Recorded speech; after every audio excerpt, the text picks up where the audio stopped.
If you're trying to buy an early small block engine, a lot of the very early engines from the 70s are pretty clapped out and kind of wasted nowadays. I want to talk to you about the block that you should be looking for. These are readily available and they are a very good quality block. This engine was only made for about 5 or 6 years. It was made from 1996 all the way up to about 2002 in the trucks, and they had marine engines also. This is the 5.7 liter Vortec engine. There's some features on this block that are really excellent for building a street rod, and I'm going to talk about those.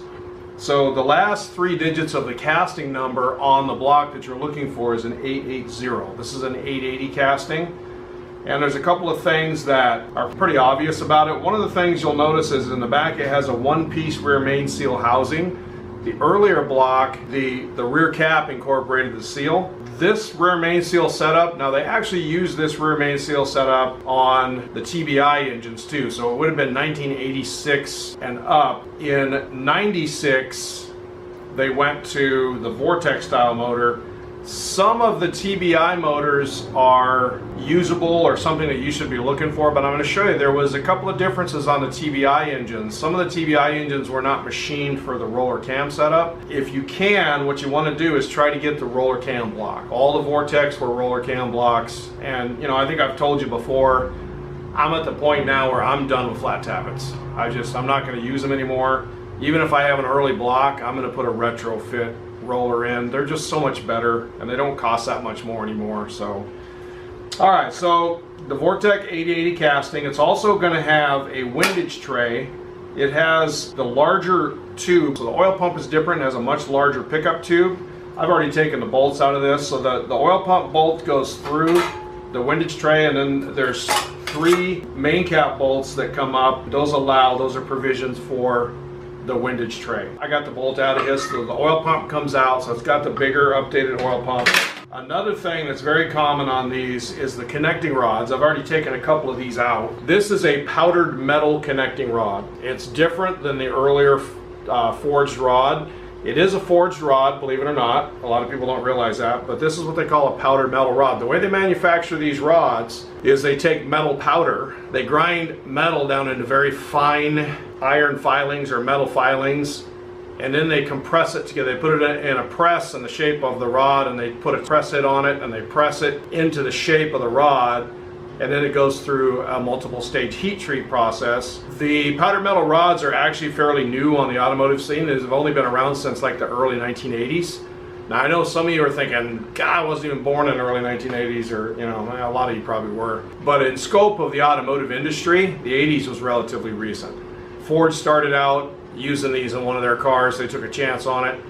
Now, powdered metal rods have actually gotten kind of a bad rap. I've heard negative things about them. Mainly, I'm going to go out on a limb and say that's because the people that are saying negative things don't really understand powdered metal rods.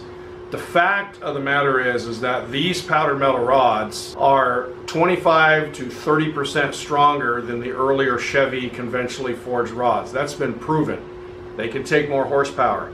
These are very, very good rods for a street motor. So if you get a set with powdered metal rods and they look different, they have a rounded edge, they don't have the balancing pad that's square up here, they're more rounded, and it's just, you can tell it's a different style of rod altogether. So powdered metal rod's a very good rod. It's a cast piston motor. We're going to throw the pistons away. We're not going to use those. The nice thing about it though is the bell housing bolt pattern, the starter mounting, the oil filter adapter and housing, all of that is the same as the early block. So this is going to bolt right into your early street rod or whatever you're working on.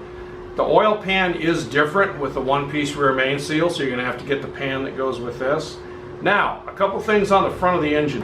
So there's a couple features on the front of the engine that are different. One thing that you'll notice is that there is a machined pad here, and there's a couple of bolt holes. There's actually a camshaft retaining plate that goes here to retain the roller cam. When you do a cam upgrade on the earlier Chevrolet engines like this one here, you'll notice that it doesn't have a machined area and a provision for the roller cam. This is a late 70s block, but it doesn't. This is designed for a flat tappet. So the difference is you have to use a thrust button in this thing if you're going to put a roller cam in it. The 880 block features this machined area for your retaining plate.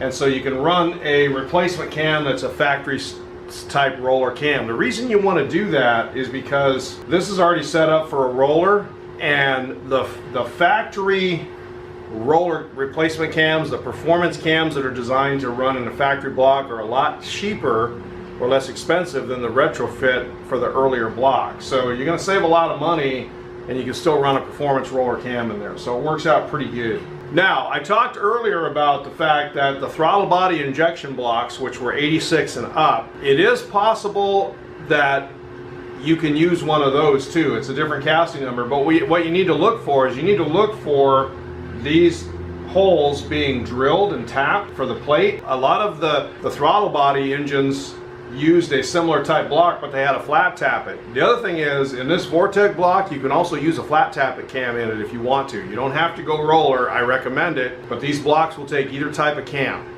So a lot of the TBI engines had all of the provisions for the roller cams, but they didn't run rollers in a lot of them. Some of them did have rollers in some of the performance applications, but a lot of them did not. You want to look for that boss with those tapped holes. Now the other thing is the front cover. This is a marine engine that we're working on here, and you'll notice that there's a couple of dowel pins here on the front. Those dowel pins are to locate the timing chain cover. So this is just your typical small block Chevy timing chain cover. It's the same cover they've used on these things for 50 years. So since this is a marine engine, even though it's a Vortec, they did use, and those pins right there are to locate and center that seal. So they locate the cover. This is the early style cover. Now, the Vortec, a lot of them came with a plastic timing cover that had a sensor in it, reluctor wheel that you'll see on the front of the engine. And it goes right there in front of that gear. And what it was is the plastic cover went on here, and there was a crank position sensor in the cover that actually picked this up. And this, since it's keyed onto the crank, this would tell the computer where top dead center was, right? It's basically a crank trigger. You don't have to run that. If you're going to run a carburetor or you're going to run some kind of fuel system, you can just take that off and leave it out. Now, if you're going to run the Vortec fuel injection and use the sensor down here with the plastic cover, you have to make dang sure that this thing is on here. The engine's not going to start. But you can just take it off for hot rod purposes. You don't even have to put that back on. If you are going to run the front cover, now if you get an engine with a plastic front cover on it, what you'll notice is when you take the cover off, these two dowel pins are not going to be here. There's not going to be anything in these holes because the plastic cover has those dowels built into it, and they just protrude into the block right out of the cover. Well, if you have a plastic cover and you want to update your block, or you want to use an earlier style timing cover, the steel one, all you got to do is get these dowel pins and tap them in. The bolt pattern is exactly the same on the front of the motor. The only difference is the Vortex had no dowel pins. The non-Vortex, or the ones without the plastic cover, you just put the dowels in and boom, you run your cover from 1970 on there. You run your aluminum performance cover or whatever. That's the nice thing about this block, very interchangeable. Now this particular block is a 4-bolt main. Most of the marine engines were. Now the crankshaft is different. It's a one-piece rear main seal crank, so it is definitely a different crank. Most of the cranks, in fact all of the cranks that they made in these, were nodular iron. They weren't the early cheapy like 442 casting cast iron cranks that the old Chevys had. This is a nodular iron crank, and it is much stronger than the earlier Chevy cast cranks. It is a cast crank, but these can take a lot of punishment. I've seen these take 600-700 horsepower and live for a long time. So these are good crankshafts, even though they're not forged. Now, if you're going to do some kind of boost or something, then you probably want to forge it.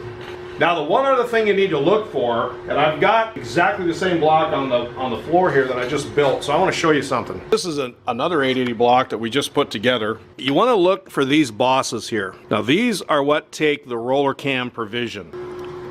So the roller lifters go in here. Over each set of lifter bores, you have one of these little crow's feet thing, and it sits over the lifters. And what that does is the lifters sit inside this, and it keeps the lifter body from rotating. It holds the roller in line. So you're going to see this in there, and you're also going to see this spider assembly.